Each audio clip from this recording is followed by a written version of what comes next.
Halo, hai. Sebenarnya saya nggak tahu mau ngomong apa, cuman akhir-akhir ini saya lagi tergila-gila dengan hot coklat. Voila, hot coklat. Nggak tahu, ini hot coklat bikin sendiri dari susu yang kemarin juga sudah saya di salah satu video saya itu saya nunjukin bagaimana saya bikin coklat. So damn good. Ini masih panas. Oke, menunggu ini dingin. Masih panas. Kita ngomongin apa ya? Let's talk about this COVID-19 coronavirus. Sudah efeknya banyak banget, kerasa banget untuk semua industri gitu. Kebetulan saya bekerja di hotel, saya bekerja di dunia perhotelan. I've been working in this industry for more than 10 years, 10 years plus. And then I have a senior who actually working this industry for more than 20 years gitu. Dan selama lebih dari 20 tahun ini, hampir 25 tahun. No, ya 25 tahun. 25 tahun plus beliau bekerja tidak pernah mengalami hal yang seperti ini. Jadi semua orang sedih, semua orang sakit hati sama yang namanya corona ini. Begitupun orang-orang di industri lain. Saya ngerasa bahwa bekerja di dunia perhotelan itu sangat menyenangkan sekali. But there's a but. Ada tapinya gitu. Saya mulai tidak rutin bekerja lagi tanggal 26 Maret. Tanggal 26 Maret karena itu tamu sudah tidak ada lagi. Jadi kita benar-benar harus menggilir siapa yang masuk, siapa yang libur gitu. Dan selama beberapa hari saya libur. Hari pertama, kedua, ketiga orang-orang teman-teman saya dari tempat lain mereka sudah mengeluh dan mereka sangat aduh gimana ini gitu. Tapi saya seneng gitu. Mereka bilang kok lo bisa seneng sih, kok lo bisa bahagia-bahagia saja gitu.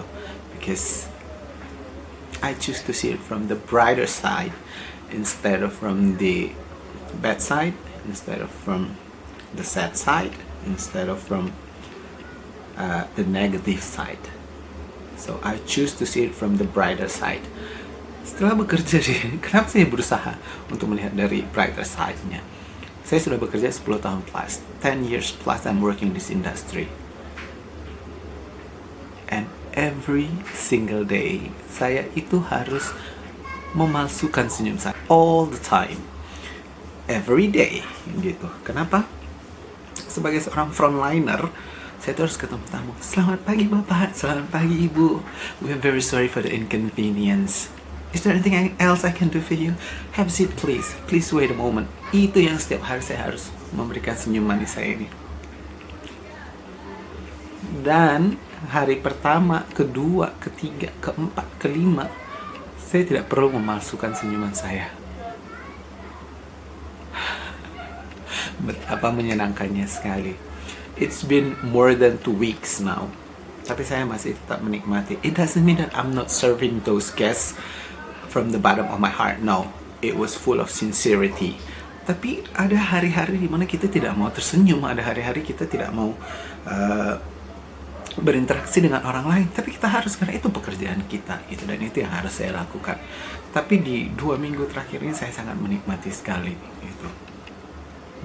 Kegiatan saya pagi-pagi itu adalah bangun pagi,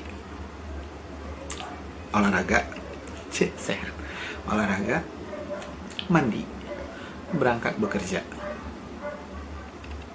Si anjingnya menggonggong. Iyalah ayam yang berkokok keles pagi-pagi. Saya berangkat bekerja, dan hari itu ketika saya bangun tanpa mood sampai tempat kerja, saya harus beramah-ramah sama orang lain. Begitu sudah mulai fingerprint, mulai dari security, saya harus ramah ke security. Setelah itu ketemu rekan kerja, saya harus ramah.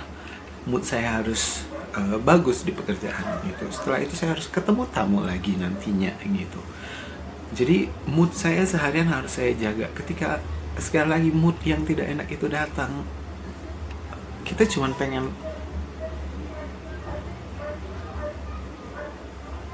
tapi we have to faking it.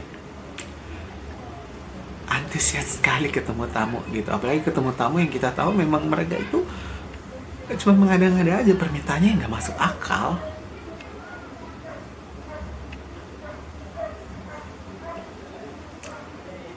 So, makanya sudah saya stop di sana. Kerjaan saya cuma makan, tidur, baca buku, browsing internet, tidur, browsing internet, tidur, browsing internet, udah pagi lagi ganti hari yang baru gitu.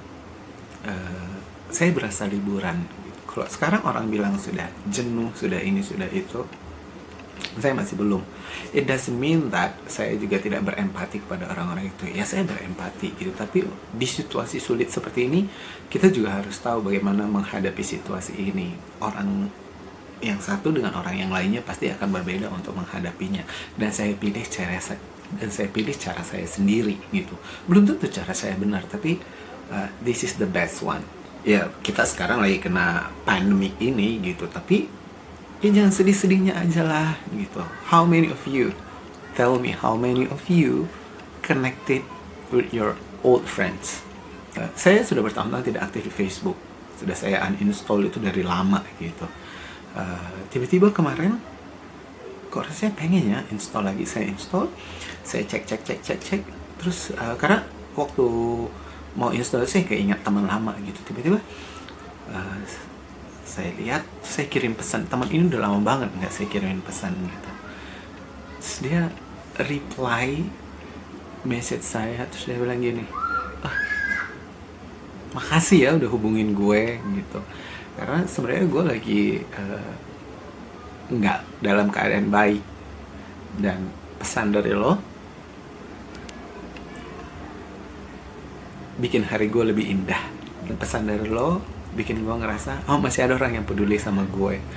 Tadinya hal terburuk sudah ada di pikiran gue katanya. I have no idea hal terburuk apa, tapi see small things. Dia di mana, saya cuma kirim pesan dan dia berterima kasih. Nah, it's time for you to get connected to your closest one, to your friends, to your family members. Saya juga tidak terlalu banyak menghubungi keluarga saya, cuman keluarga inti saya saja yang saya hubungi, how they are doing gitu. Tapi kan ada orang yang tiba-tiba terlintas di pikiran, geluduk. Tiba-tiba terlintas pikiran, oh kayaknya perlu menghubungin deh gitu. Trust your gut, call them or send them a text gitu. It's time to get connected again. Karena ya tadi kita tidak tahu apa yang mereka lalui. Sebuah pesan yang singkat, sebuah pesan yang cuma basa-basi dari kita, itu berarti banget bagi mereka gitu. Dengan adanya virus ini, berapa orang dari kalian semua yang semakin menghargai pekerjaan?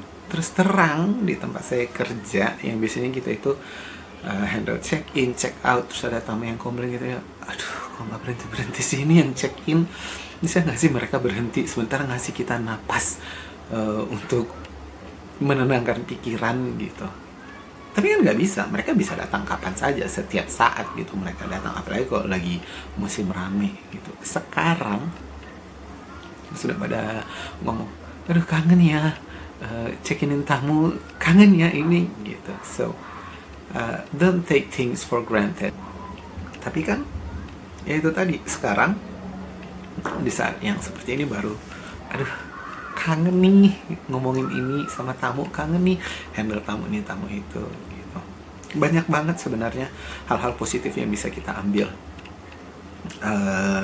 dari work from home ini, atau yang sekarang lagi unpaid gitu. Jangan cuman menghitung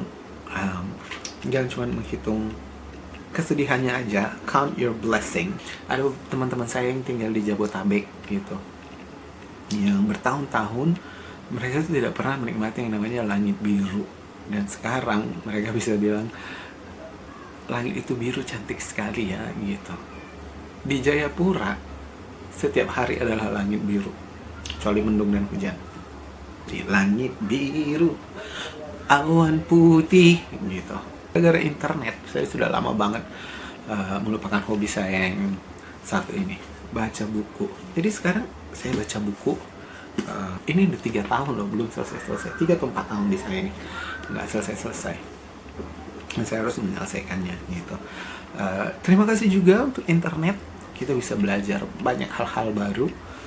Belajar bahasa mungkin gitu. Saya sekarang lagi belajar satu bahasa juga. 2019 saya berusaha belajar untuk sign language, tapi sepertinya tidak terlalu menarik jiwa raga saya. Jadi semenjak COVID-19 ini, COVID ya? COVID atau COVID? COVID.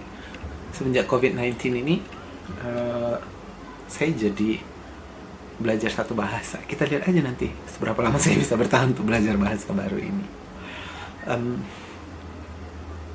Berkreasi di dapur. Berkreasi di dapur itu juga nggak haram ya. Kita bisa, maksudnya mau laki-laki mau perempuan mau berkreasi dapur terserah. Seperti saya berkreasi minuman, makanan yang memang selama itu masih bisa dimakan, selama itu masih bisa dinikmati, why not? Seperti ini saya bikin hot chocolate sendiri, yang mana biasanya saya beli aja yang sachet-an itu gitu. Tapi ini thanks to YouTube, thanks to the internet, saya browsing apa sih resep hot chocolate gitu. Voila, jadilah ini hot chocolate, dan sekarang saya ketagihan. Dan biayanya nggak mahal. Itu aja sih. Jadi, please to see from the bright side. Count your blessings. Oh, saya sudah kayak influencer belum sih? Sampai jumpa di video-video berikutnya. Aloha.